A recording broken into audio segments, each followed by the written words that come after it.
Bismillahirrahmanirrahim. Assalamualaikum warahmatullahi wabarakatuh. Alhamdulillah hamdan katsiran tayyiban mubarakan fih.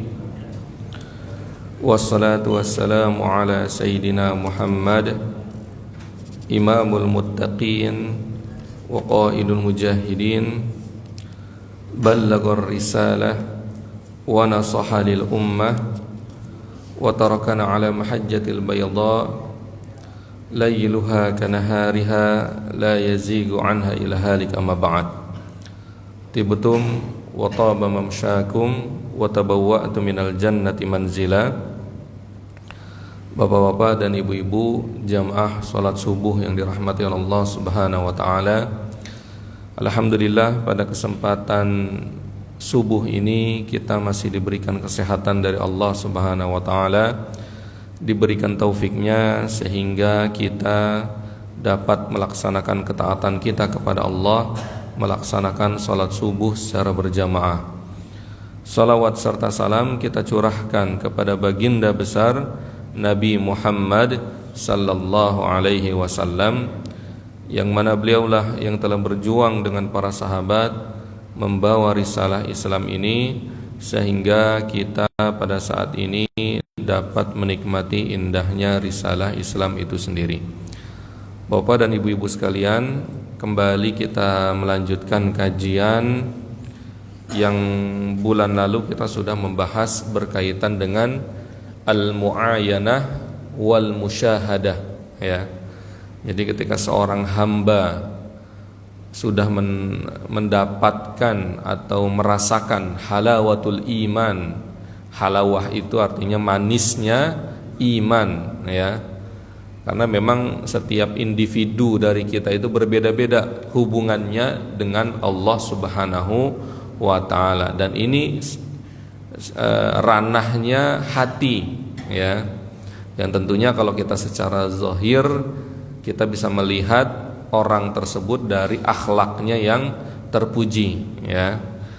Nah, orang yang sudah bisa merasakan kehadiran Allah Subhanahu wa taala, ya, itu tentunya konsekuensinya akhlak itu sendiri, ya, tidak boleh menyimpang dari syariah, ya. Seperti kalau zaman dulu di Indonesia Siti Jenar, ya. Ya, ana Allah, kayak gitu, ya. Saya Allah. Nah itu sudah nggak boleh, ya. Walaupun dia ada yang mengatakan ana Allah, saya bersama Allah, ya. Tapi secara literasi setelah letter luck dia mengatakan saya adalah Allah, ya. Nah ini tidak boleh, ya, karena menimbulkan syubhat dalam akidah itu sendiri. Kalau dia mengatakan ana ma'allah, saya bersama Allah, nah itu sah-sah saja, silakan, ya. Tapi kalau dia mengatakan anallah, saya adalah Allah, ya, walaupun bisa jadi hatinya mengatakan saya bersama Allah. Nah, di sini artinya apa? Artinya antara hati dengan yang tampak itu harus selaras. Hati itu dibuktikan dengan mu'ayanah, musyahadah, menyaksikan keesaan, kebesaran, keagungan Allah Subhanahu wa taala sehingga hatinya bergetar, tapi juga dalam perilaku kita itu harus sesuai dengan syariahnya, ya. Enggak boleh yang nyeleneh-nyeleneh, ya. Nah, kalau misalnya ustadz dia hatinya bagus, dia tinggi ininya, tapi akhlaknya nyeleneh, saya katakan itu bohong, ya. Kita bisa mengetahui orang itu beriman, bertakwa, orang soleh itu dari perilaku, ya. Kalau ini saya ranahnya adalah ranah hati, tapi perlu diimbangi dengan ranah yang zohir, yang tampak. Nah, inilah terkadang ada konsep yang namanya fi manzilatil gurbah, menjadi orang asing, ya.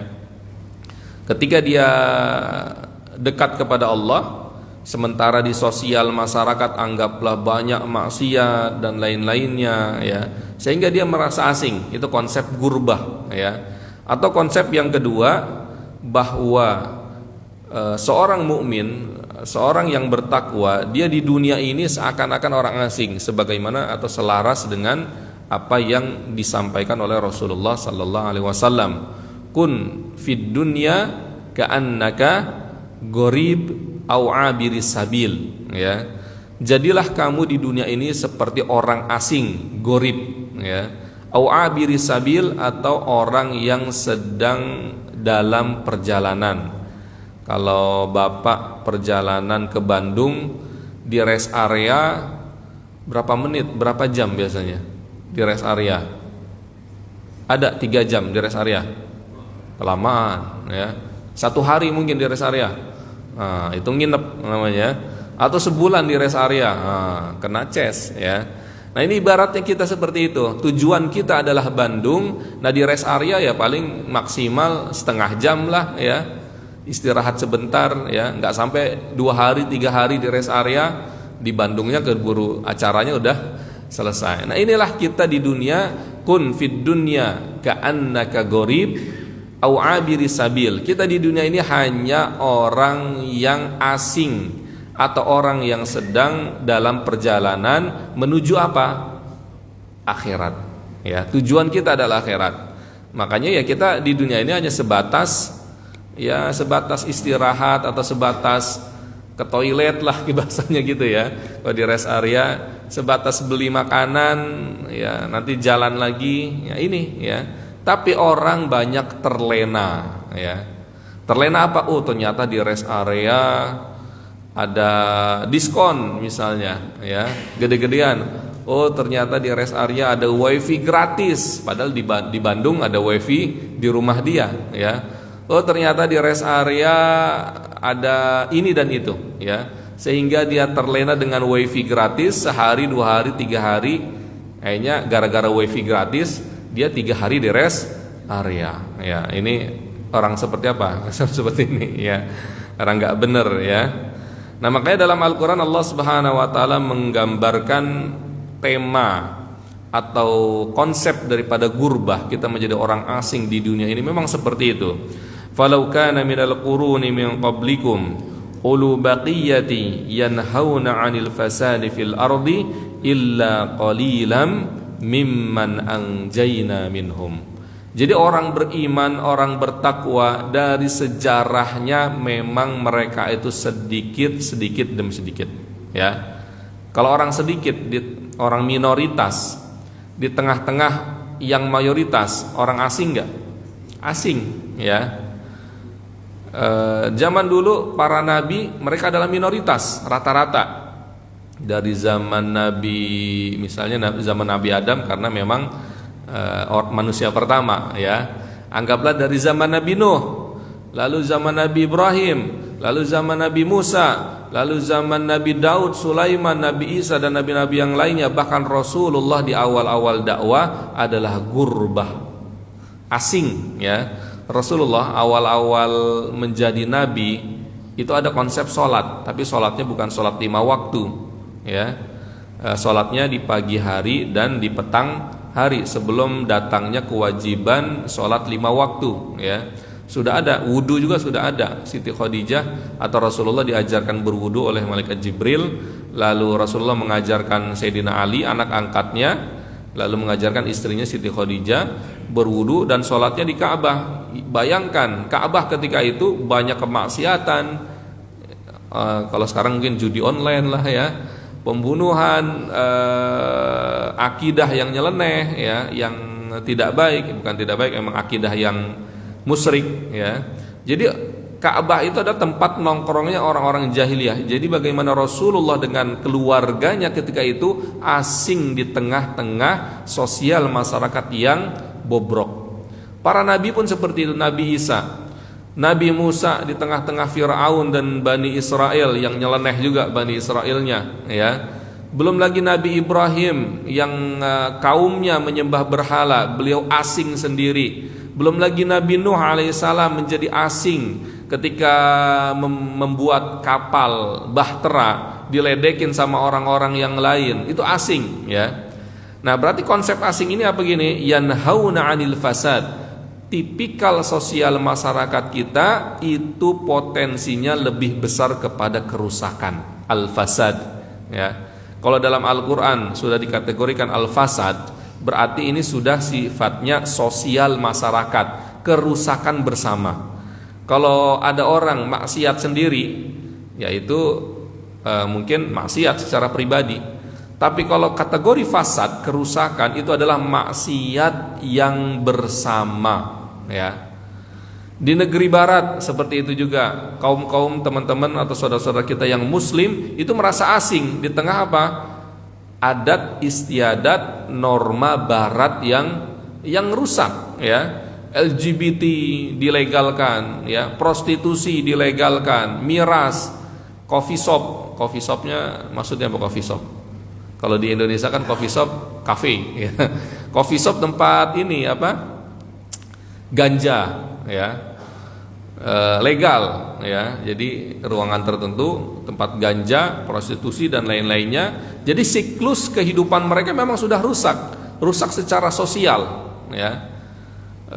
Perempuan dengan perempuan, LGBT-nya, ya, laki-laki dengan laki-lakinya, siklus kehidupan mereka itu merusak tatanan fitrah kemanusiaan itu sendiri. Dari Senin sampai Sabtu dia kerja, dari pagi sampai malam stres, minggunya dia mabok-mabokan, ya. Gitu aja siklusnya. Ini yang dinamakan al-fasad. Nah, saudara-saudara muslim yang ada di Eropa, dia melawan atau di tengah-tengah sosial masyarakat yang seperti ini, ya. Nah, berarti mereka tidak hampir mirip dengan kondisi para nabi ketika dahulu, ya. Yang lainnya pada bayangkan zaman Nabi Lut, yang lain pada LGBT, ya. Bukan seks bebas lagi, ya, di zaman Nabi Lut. Perempuan dengan perempuan, laki-laki dengan laki-laki, fitrah itu hilang. Nabi Lut mendakwahkan mereka, ya. Orang-orang beriman diintimidasi, ya. Nah, di beberapa negara Eropa ada intimidasi, walaupun ada juga yang sudah toleransi dengan umat muslim. Tapi ya secara tidak langsung ketika mereka melaksanakan atau menjalankan agama Islam itu sendiri, ya melawan potensi sosial masyarakat yang begitu rusak, ya. Illa qalilan mimman anjayna minhum, kecuali sedikit saja yang Allah selamatkan dari umat-umat terdahulu yang beriman. Nah, ini konsep gurbah. Nah, apa kaitannya dengan zaman kita sekarang, kita di Indonesia? Berarti kita di tengah-tengah masyarakat harus merasa asing. Apakah di tengah masyarakat kita semuanya soleh? Ya, enggak juga, ya. Berarti kita harus orang-orang yang beriman, yang bertakwa, yang dia soleh secara karakter, dia akan merasa asing di tengah sosial masyarakat yang bobrok, ya. Seorang politisi misalnya, dia nggak korupsi sendiri, gimana tuh?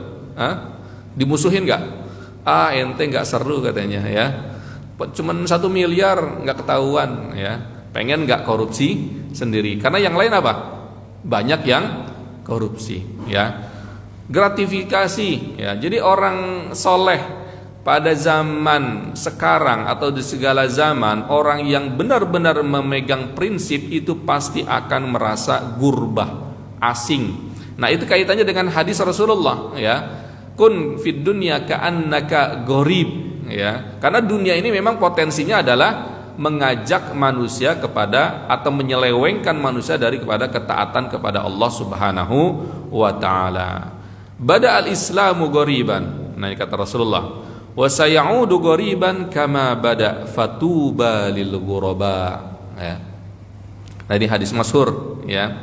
Kata Rasulullah sallallahu alaihi wasallam dalam sabdanya, bada al-islamu ghariban. Islam itu memang datang asing, ya.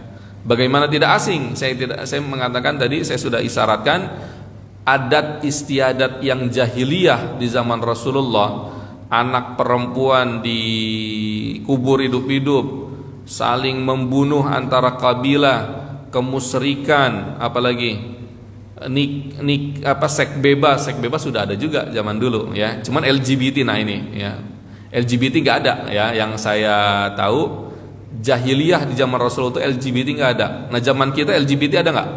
Ada. Bisa jadi kita lebih jahiliyah daripada zaman Rasulullah, ya. sebobrok-bobroknya orang Arab zaman Rasulullah, kafir Quraisy, saya belum dapetin konsep LGBT. Maksudnya perempuan dengan perempuan, laki-laki dengan laki. Mereka masih suka perempuan masih suka laki-laki. Nah, berarti zaman sekarang kita ini bisa jadi lebih jahiliyah daripada di zaman Rasulullah. Tapi kaitannya ini, apa kata Rasulullah? Bada al-Islamu ghoriban. Islam datang itu melawan adat istiadat yang ada ketika itu. Bayangkan adat istiadat, contohnya tawaf. Tawaf di zaman jahiliyah itu illa muka'au wa tasdiyah. Adat istiadatnya, kalau laki-laki itu di siang hari, perempuan itu di mana? Di malam hari. Tepok tangan aja, jadi muternya itu sambil tepok-tepok tangan, sambil bersiul. Yang satu lagi adalah sambil tidak memakai pakaian, tidak menutup aurat, ya. Apa alibi orang jahiliyah? Alibinya adalah ya kita nggak usah pakai pakaian yang biasa kita maksiat. Udah kita tanggalkan semua pakaiannya, sehingga dia di hadapan Tuhan, bagi mereka kan Tuhan mereka banyak juga, ya. Mereka sebenarnya zaman jahiliyah sudah mengenal Allah itu adalah Tuhan. Hanya saja mereka menyekutukan Allah. Ada Tuhan Lata, Uzza, Mana, ya. Mereka sudah kenal Tuhan Allah. Nah, itu mereka illa muka wa tasdiyah. Ketika Islam datang, orang-orang mukmin, jadi tawaf itu memang sudah ada dari zaman dulu, ya. Sa'i juga udah ada, ya. Karena itu adalah ajaran daripada Nabi Ibrahim, ya. Hanya saja di kemudian hari menyimpang sehingga malah tidak pakai pakaian. Nah, ketika Islam datang, diajarkan oleh Rasulullah atau diarahkan dalam Al-Quran, tawaf dan sa'i itu harus pakai pakaian, ya. Apa yang terjadi? Orang-orang ketika itu, orang-orang jahiliyah malah ngata-ngatain Rasulullah, ngata-ngatain siapa? Para sahabat. Wah, ini menyalahi adat istiadat norma kita. Nah, inilah guroba, ya, gorib, ya, asing, ya, di tengah-tengah kerusakan yang ada, ya. Makanya ini selaras dengan bahwa akhir zaman, kita ini di akhir zaman, untuk memegang prinsip agama itu begitu berat, ya. Seperti memegang bara api di tangan, ya. Jadi konsep gorib, asing, merasa asing kita ini memang sudah ada di zaman Rasulullah, sudah digambarkan dalam Al-Quran maupun hadis, ya. Kita megang bara api, bisa nggak megang lama gitu? Bisa nggak arang berarti kan, arang sate, ya. Ibu bapak lagi ngipasin arang AC, terus bapak iseng, dipegang gitu kan.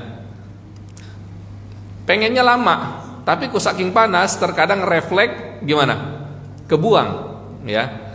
Itulah gambaran kita memegang prinsip agama di akhir zaman itu sulitnya luar biasa, ya.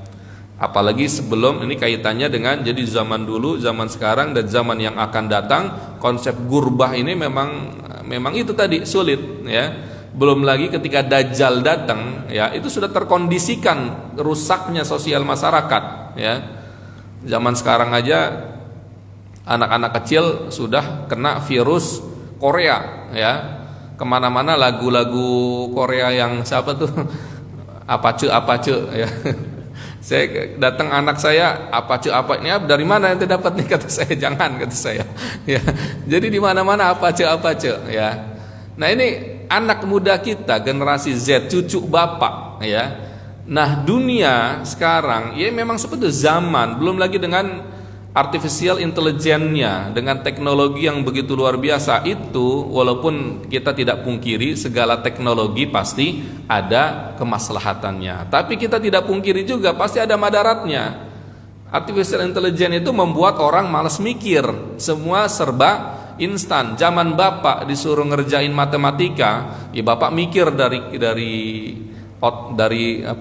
pagi sampai siang ngerjain matematika. Sekarang tinggal mereka difoto aja itu soalnya, Yang mikir bukan dia, robot yang mikir. Nah ini ya, teknologi zaman, belum lagi nanti ketika Dajjal datang. Kenapa Dajjal banyak pengikutnya? Nah ini yang menarik ya. Kenapa ketika Dajjal mengatakan saya nabi, orang banyak yang ngikutin? Kenapa ketika orang Dajjal mengatakan saya Tuhan, banyak juga pengikutnya? Karena sosial masyarakat ketika itu. Nah ini saya ingin mengaitkan fasad, kerusakan di zaman dulu, zaman sekarang dan zaman datang yang akan datang, dan apa kaitannya dengan gurbah di sini, konsep gurbah ya. Itulah yang matlub, yang dianjurkan. Nah, kembali lagi kenapa Dajjal misalnya diterima ketika dia mengatakan saya adalah Tuhan? Ya karena bobroknya sosial masyarakat yang ada di dunia ini. Jadi banyak pengikutnya ya. Sudah terkondisikan itu, orang materialis ya. Sudah hedonnya sudah begitu tinggi ya, jauh daripada masjid, jauh daripada Al-Quran, jauh daripada nilai-nilai agama, sehingga diberikan hawa nafsu oleh Dajjal. Nih silakan mau apa, mau dolar, nih mau perempuan, nih mau jabatan, nih mau apapun itu diberikan oleh Dajjal, tetapi dengan konsekuensi menjadi pengikut Dajjal.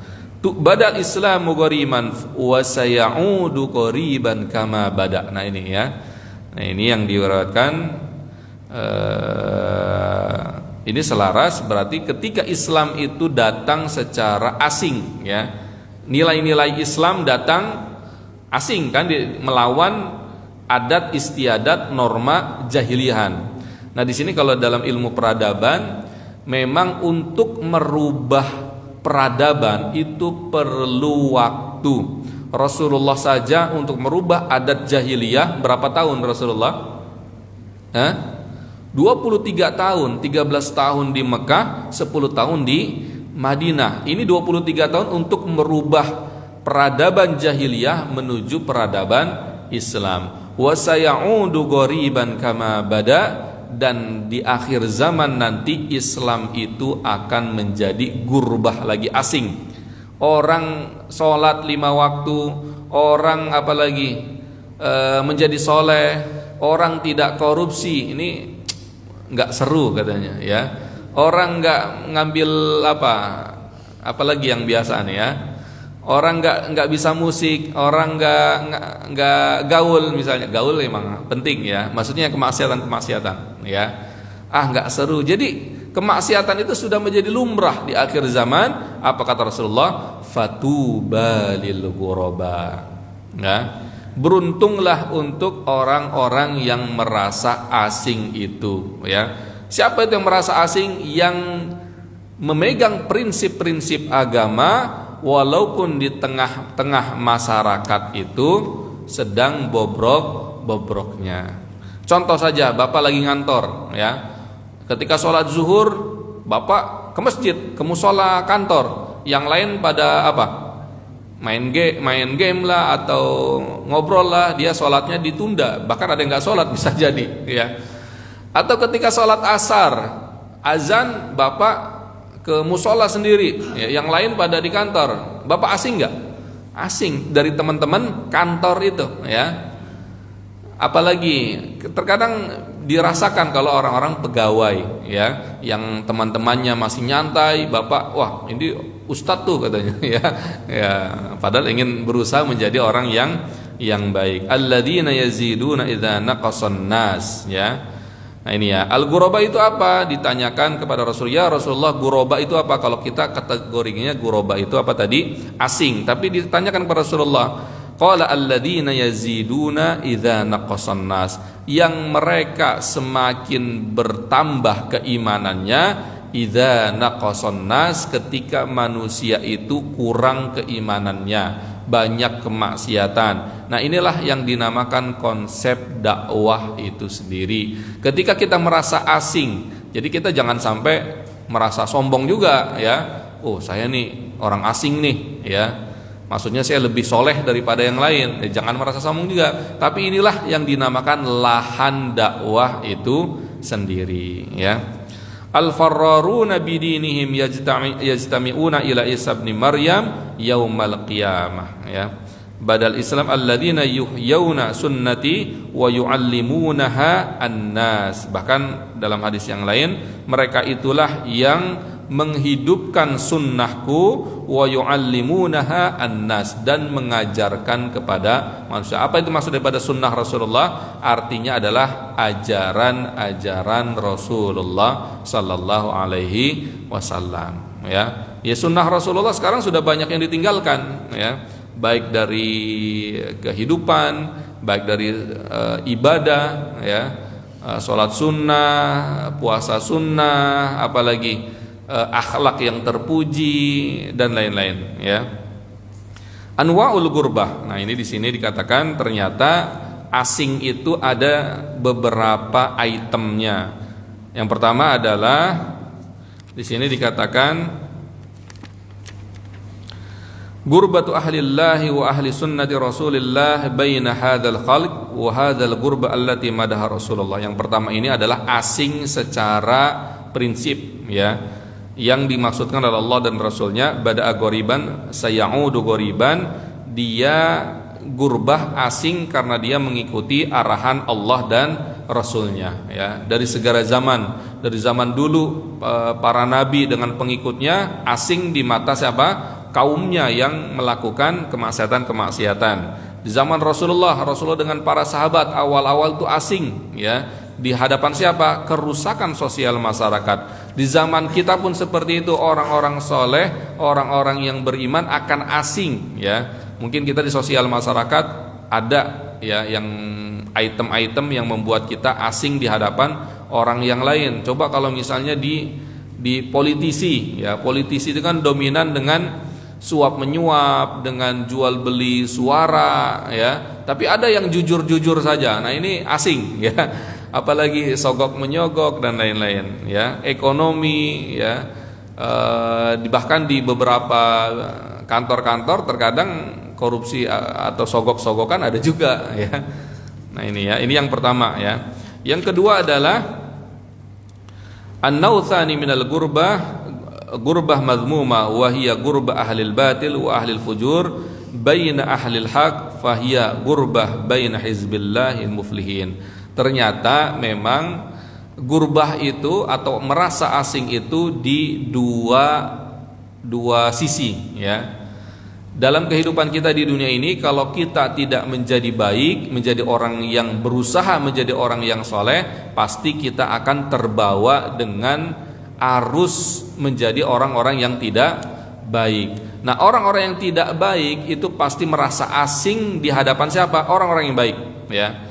Anggaplah orang yang bapak semua, ya, yang biasa di masjid, yang biasa berusaha untuk dekat kepada Allah Subhanahu wa taala, ya.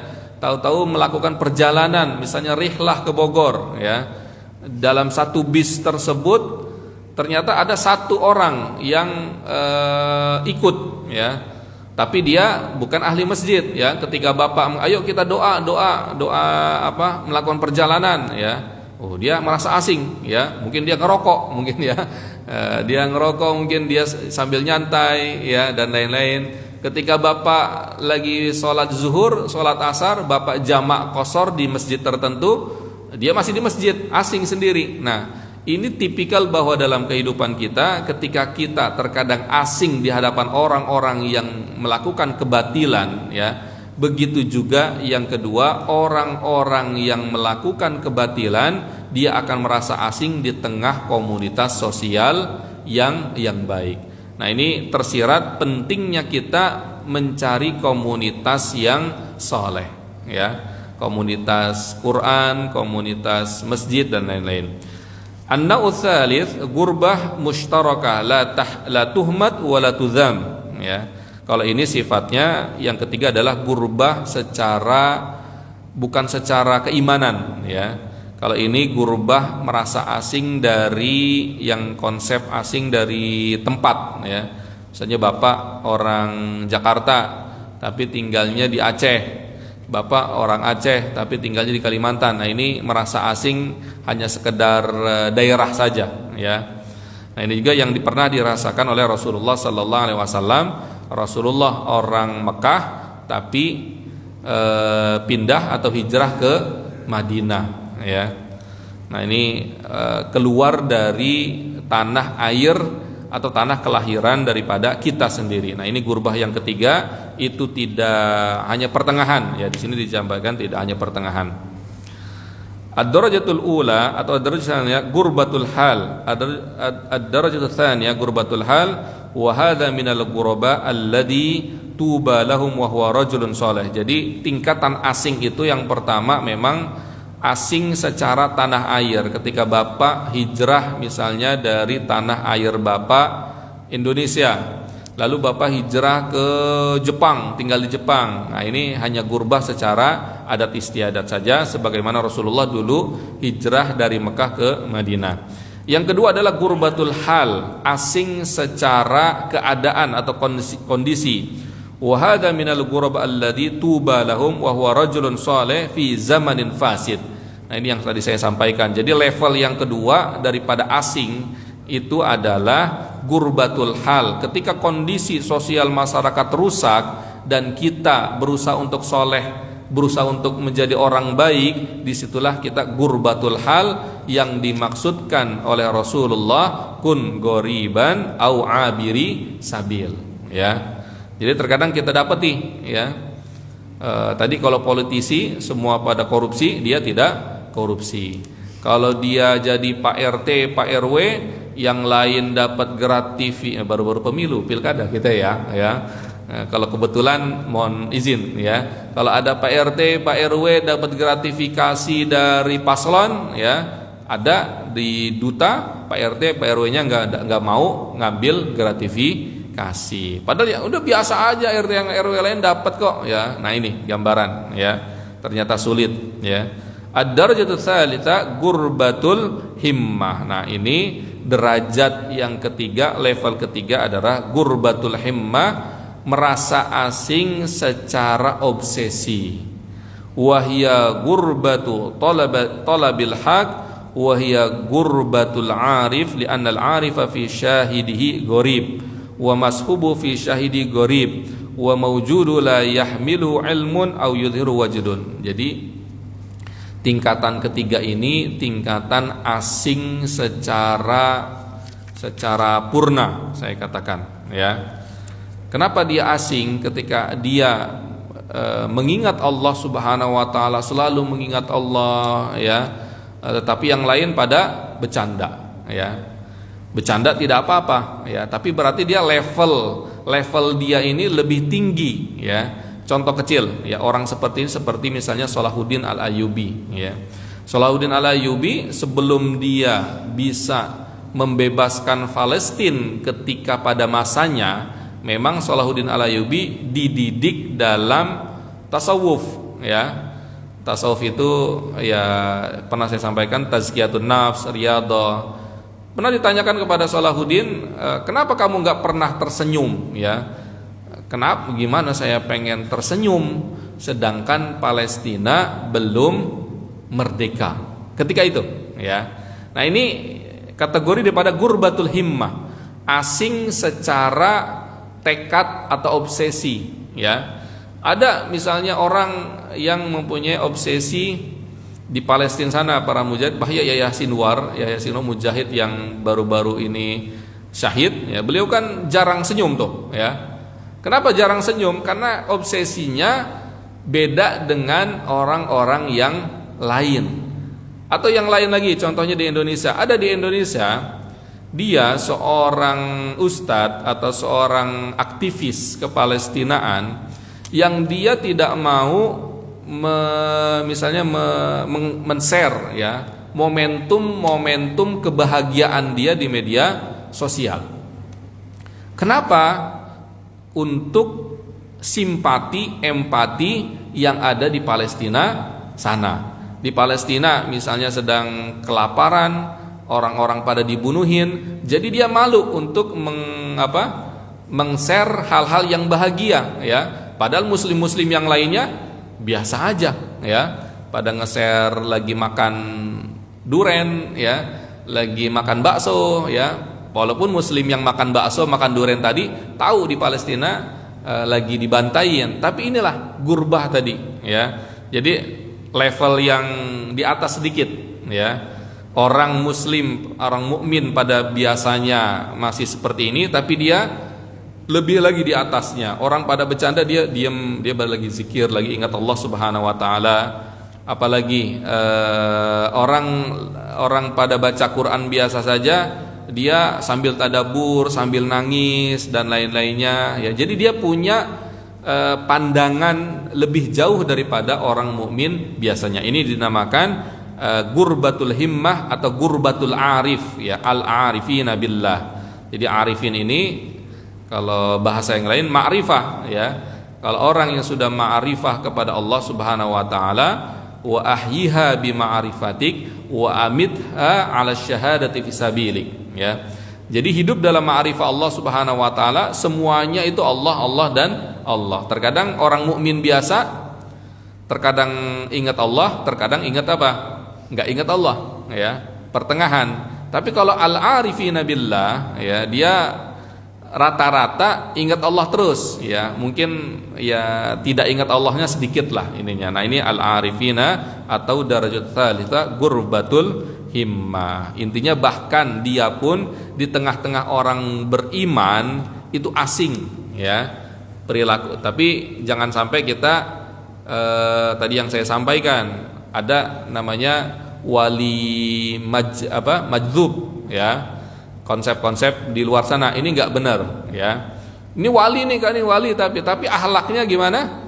Akhlaknya seperti orang gila, tapi dianggap wali. Nah, ini nggak benar ya. Bukan yang dimaksudkan dalam gurbatul himmah tadi, asing secara perilaku atau secara obsesi, al-arifina billah. Jadi ada nih di luar sana konsep secara perilaku dia kayak ODGJ. Apa sih ODGJ itu? Ya, gangguan jiwa, orang dalam gangguan jiwa ya. Tapi diwalikan oleh orang lain. Ini wali nih, dia kenapa seperti itu, melakukan perilaku yang kejiwaan tadi ya.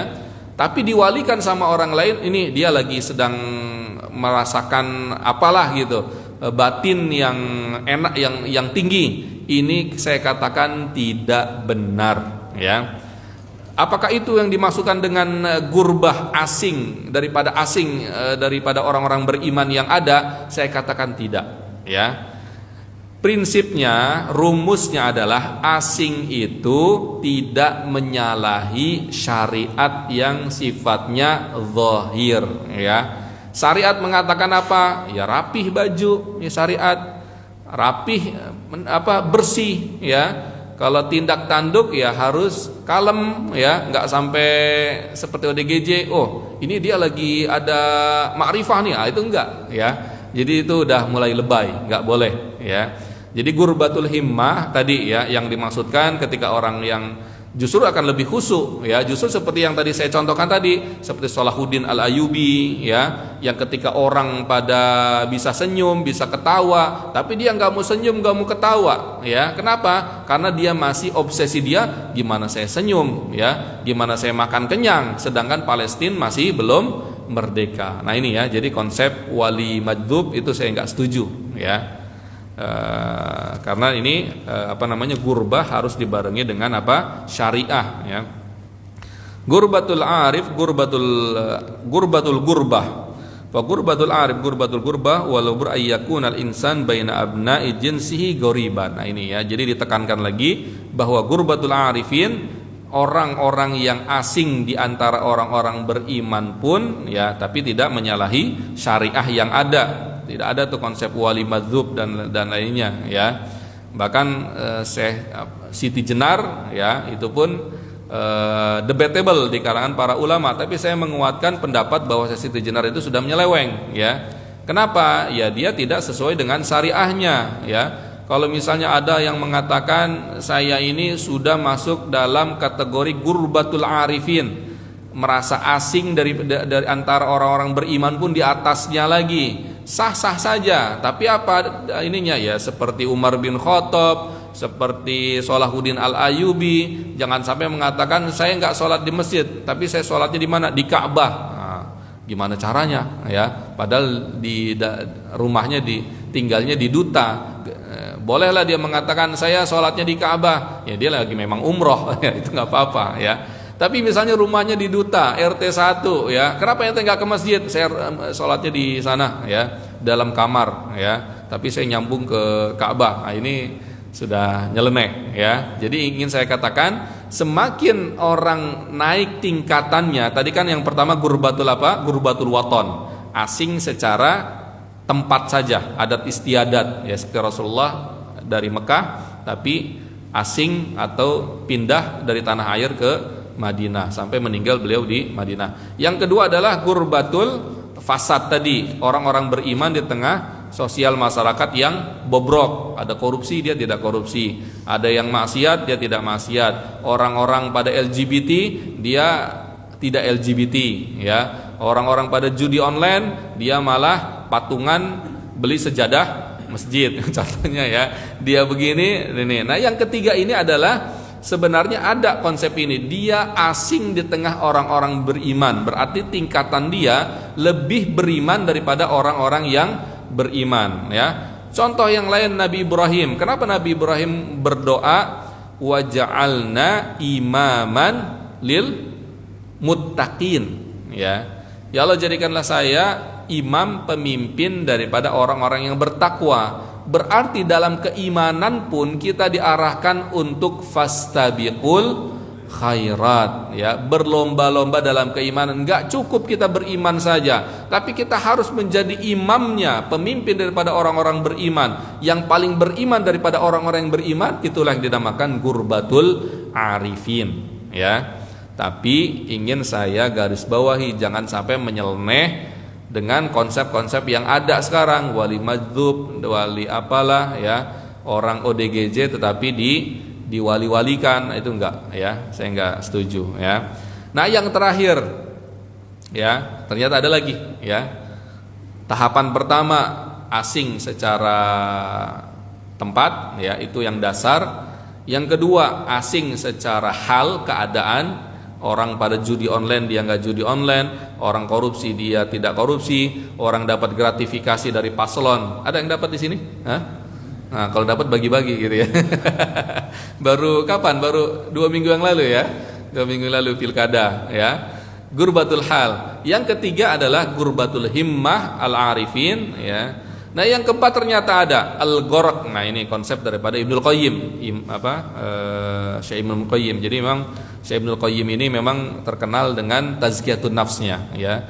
Jadi teman-teman NU make juga buku-buku Ibnul Qayyim, teman-teman Salafi juga make buku-buku berkaitan dengan tazkiyatun nafs karangan Ibnul Qayyim. Karena Ibnul Qayyim ini muridnya daripada Ibnu Taimiyah ya. Nah ini beliau nih ya. Yang keempat adalah babul gharq. Ya, al-gharq itu tenggelam ya. Berarti kalau udah tenggelam itu, kalau bapak tenggelam di laut ya, gimana tuh Pak? Semuanya air gitu. Ada nggak nafas? Apa ada udara nggak di dalam di dalam tubuh kita pun udaranya udah nggak ada. Berarti kan air semua. Nah ini menandakan apa, di atas arifin tadi ternyata ada yang levelnya paling purna yang dinamakan gharq ya. Jadi dia tenggelam di dalam keimanan, tenggelam di dalam ketakwaan. Ada dalilnya ada ya, kalau Rasulullah pasti sudah purna keimanan ketakwaan. Tapi di sini yang contohnya adalah Nabi Ibrahim dan Nabi Ismail. Apa ayatnya? Falamma aslama wa tallahu lil jabin, dalam surat Shaffat. Nah ini kondisi di mana psikologi ruhiyah asingnya daripada aslama, falamma, maka tatkala aslama Nabi Ibrahim. Nah ini kan ini musanna ya, aslama ini 2 orang, berarti kembali kepada siapa yang aslama? Nabi Ibrahim dan Nabi Ismail ya. Watallahu lil jabin, maka digantikan dengan yang lain. Nah ini ayat ini berkaitan dengan apa? Berkaitan dengan ketika Allah Subhanahu wa taala menguji Nabi Ibrahim, sembelih anak ente. Ya, bayangin bapak disuruh nyembelih anak bapak, mau nggak? Nah, jangan ya. Nabi Ibrahim itu apa? Nabi Ismail itu anak kesayangan daripada Nabi Ibrahim ya. sangat disayangi, ya. Tapi Allah Subhanahu wa taala sembelih, ya. Kenapa sembelih? Ya, karena itu memang ada pendidikan Allah Subhanahu wa taala, ya. Karena saking cintanya Nabi Ibrahim, disitulah Allah menguji, ya. Nah, Nabi Ismail itu identik dengan dunia yang kita cintai ini, ya.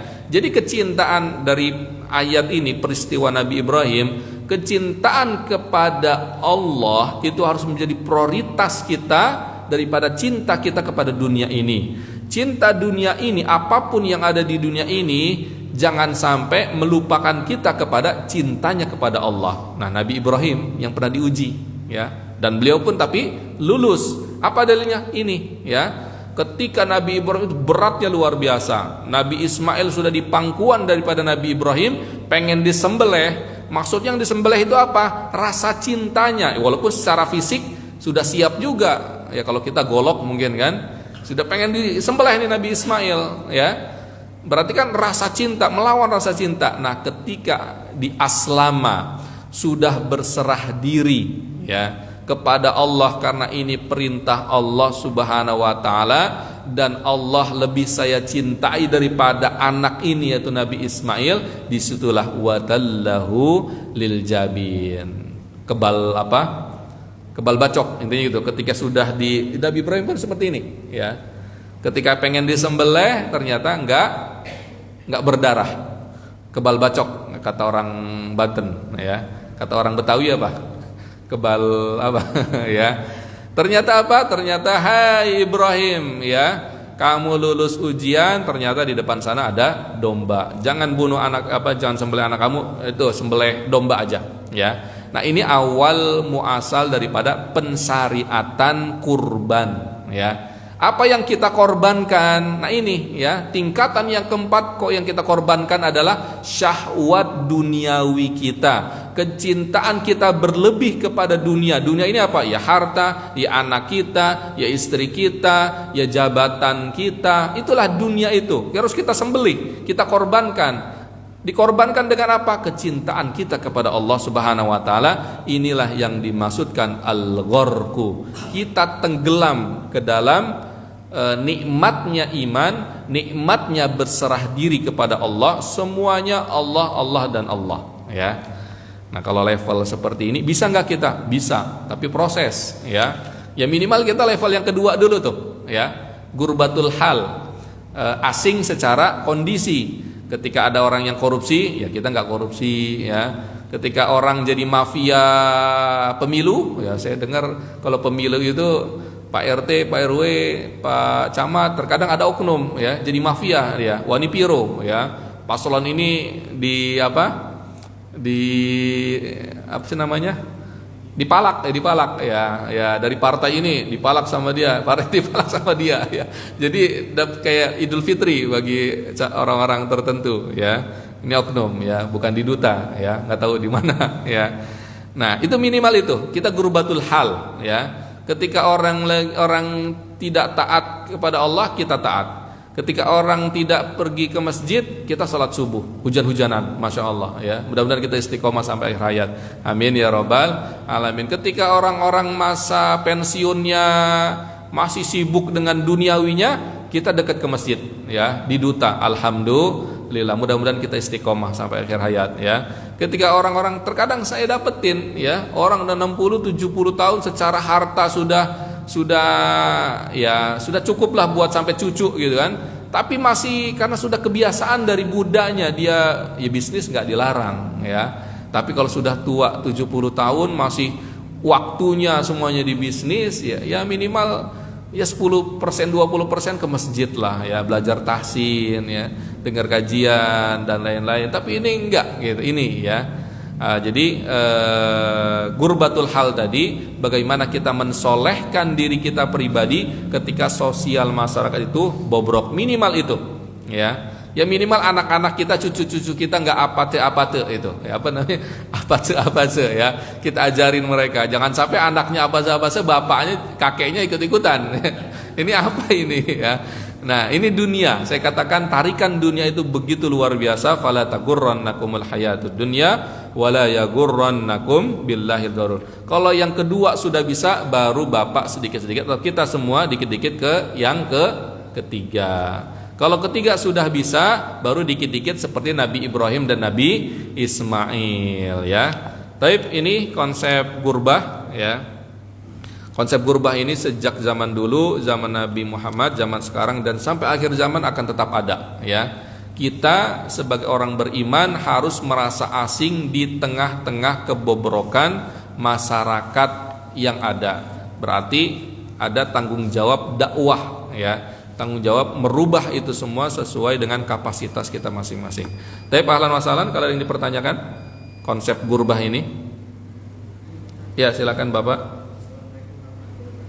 Waalaikumsalam warahmatullahi wabarakatuh.